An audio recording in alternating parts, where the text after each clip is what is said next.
Have you ever created a table and wished that you had more lines, not only at the bottom, but along the way?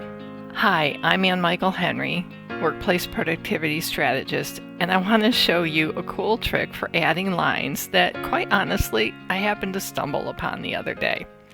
So generally when we need to add a line in a table, right, we highlight that, we right-click, insert, and add rows below or above.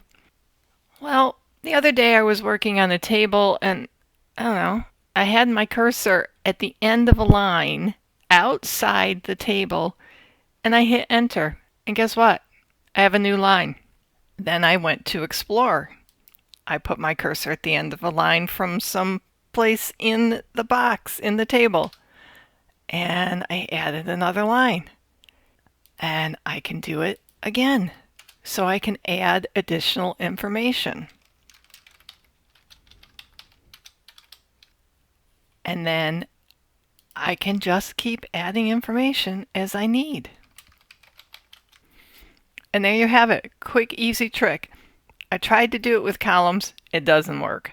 But you can definitely do it with rows. Simply put your cursor at the end of the row, hit enter, and you've got a new row. And you can do it anywhere in that table that you'd like. Hope you enjoyed this quick tip. Give us a thumbs up if you did. Thanks so much and have a great day.